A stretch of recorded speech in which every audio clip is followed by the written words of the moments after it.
আমাদের প্রজন্মকে শেষ করেছে।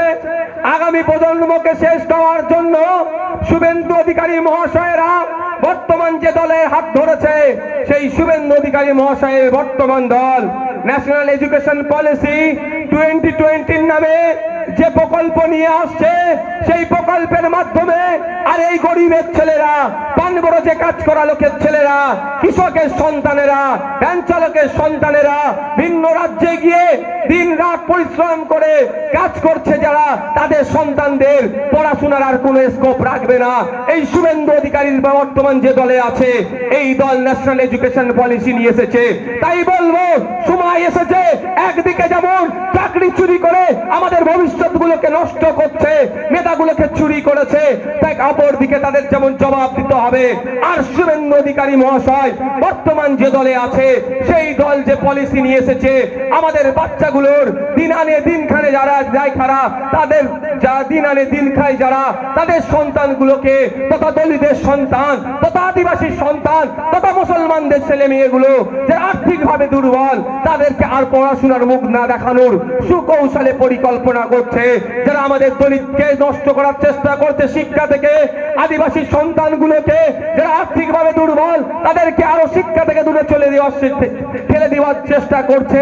যারা মুসলিম, যারা আর্থিকভাবে দুর্বল পরিবারগুলো, তাদের সন্তানগুলোকে যাতে আর আগামী দিনে উচ্চ শিক্ষায় শিক্ষিত হতে না পারে, তার সুকৌশলে ন্যাশনাল এডুকেশন পলিসি নিয়েছে।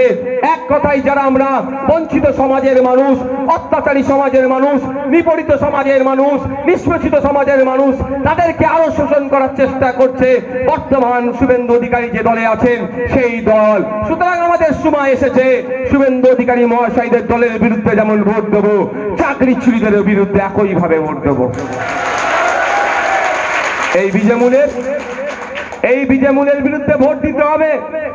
আপনারা যদি কেউ ভাবেন তৃণমূলের অত্যাচার থেকে বাঁচার জন্য শুভেন্দু অধিকারীর হাতটা ধরবো, একটু মনে করিয়ে দিতে চাই, কিছুদিন পূর্বেই আপনারা দেখেছিলেন যে শুভেন্দু অধিকারী মহাশয় বিধানসভার মধ্যে গিয়ে মমতা ব্যানার্জির আপ্যায়নে সেখানে চা খাচ্ছেন।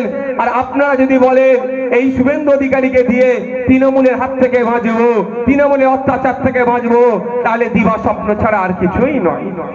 আর যদি কেউ ভাবেন বিজেপিকে আটকাতে হবে, এই ন্যাশনাল এডুকেশন পলিসি যারা নিয়ে এসেছে তাদের বিরুদ্ধে ভোট দিতে হবে, কৃষক বিরোধী বিল যারা পাস করছে তাদের বিরুদ্ধে ভোট দেওয়ার জন্য তৃণমূলকে বেছে নিতে হবে, তাহলেও কিন্তু আপনারা দিবা স্বপ্ন দেখছেন।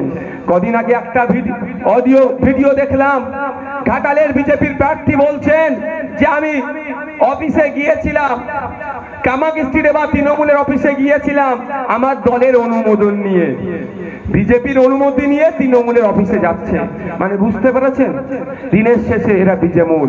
গতকালকে একটা লিফলেট ফেসবুকে ঘুরতে ঘুরতে আমার কাছে আসলো, মেইনস্ট্রিম মিডিয়াও খবর করেছে, বালুরঘাটের তৃণমূলের পদপ্রার্থী, এমপি সিটের পদপ্রার্থী বিপ্লব মিত্র মহাশয় বলছেন আমাকে ভোট দিলে দেবেন, নাহলে আমার পরিবর্তে আপনি বিজেপিকে ভোট দেন। মানে ভাবতে পেরেছেন যে ওরা ভাঁড়টা এক জায়গায়, তৃণমূলের ভাঁড়ও যেখানে, বিজেপির ভাঁড়ও সেখানে।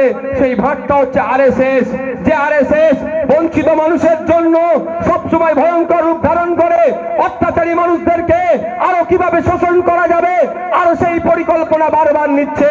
যে আরএসএস পরিচালিত এই বিজেপি সরকার ক্ষমতায় আসার পরে আপনারা যদি তথ্য তুলে দেখেন, সব থেকে বেশি অত্যাচারিত, সব থেকে বেশি বঞ্চিত, সব থেকে বেশি লাঞ্ছিত হয়ে থাকে, সেটা আমার দলিত সমাজের মা বাবা ভাই বোনেরা।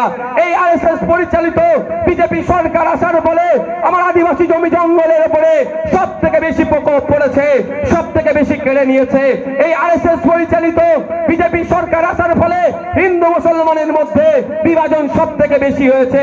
এই আরএসএস পরিচালিত বিজেপি সরকার আসার ফলে মানুষে মানুষে বিভেদ, নারীদের সম্মানে আঘাত থেকে শুরু করে, সেই উন্নাও থেকে শুরু করে, হাসরাত থেকে শুরু করে, আসিফা কাশ্মীর থেকে শুরু করে বিভিন্ন বিজেপি পরিচালিত রাজ্যগুলোকে দেখুন কিভাবে নারীদেরকে ধর্ষণ করা হচ্ছে।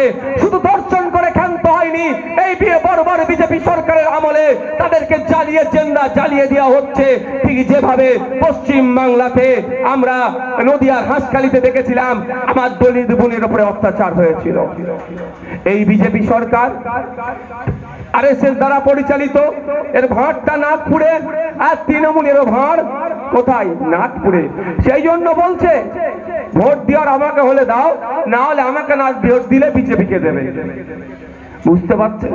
যদি আপনারা মনে করেন এই বিজেপিকে আটকাতে হবে, আটকানোর জন্য এখানে কলকাতা হাইকোর্টের একজন অবশ্যই আইনজীবী জজ হিসাবে, জাস্টিস হিসাবে তাকে আমি পূর্ণ সম্মান জানিয়ে বলছি যে একজন বর্তমান বিজেপির দলের প্রার্থী হয়েছেন, তিনি অনেক কথা বলছেন।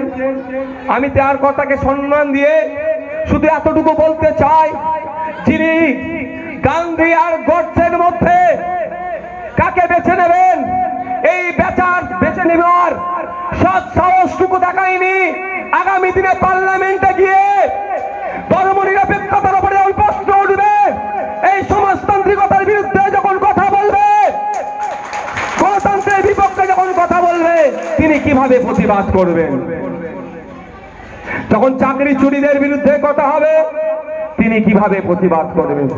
যিনি দেশ স্বাধীন হওয়ার পরে সর্বপ্রথম উগ্রপন্থী হামলাতে জাতির জনক থেকে আমরা বলি গান্ধীজিকে, যিনি শহীদ, গান্ধীজি যার দ্বারা শহীদ হয়েছেন, যার দ্বারা হত্যা হয়েছে, অর্থাৎ গান্ধীজিকে যে শহীদ মেনে খুন করেছে, হত্যা করেছে, তার মধ্যে যদি পার্থক্য যদি বেছে নেওয়ার তার সেই সৎ সাহস না থাকে, আগামী দিনে আমাদের মূল্যবান ভোট তার পক্ষে দিয়ে তাকে পার্লামেন্টে পাঠালে তার কাছ থেকে আমরা কত ভালো কিছু পাবো, দিনের শুরুতেই সেটা তিনি বুঝিয়ে দিয়েছেন।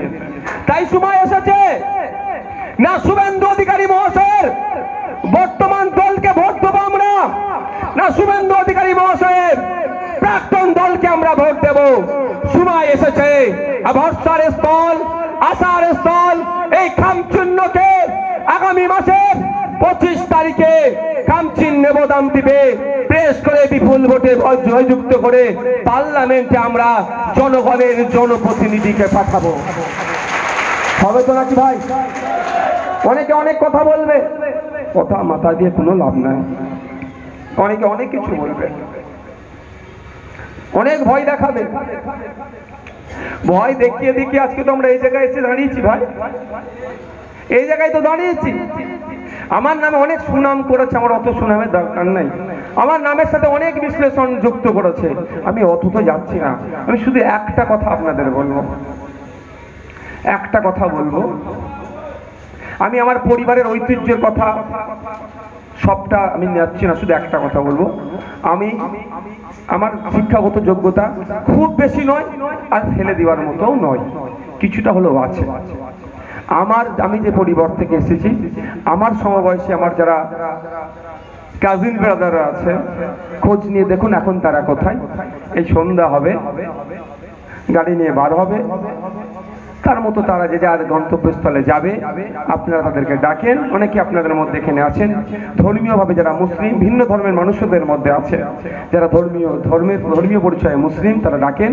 2 ঘন্টা 1.5 ঘন্টা তাদের কাছ থেকে ধর্মীয় উপদেশ নেন, আবার তাদেরকে আপনারা উপঢৌকন দিয়ে তাদেরকে বিদায় জানান।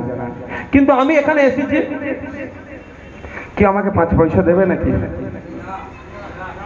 তেল ফুরিয়ে এসেছি,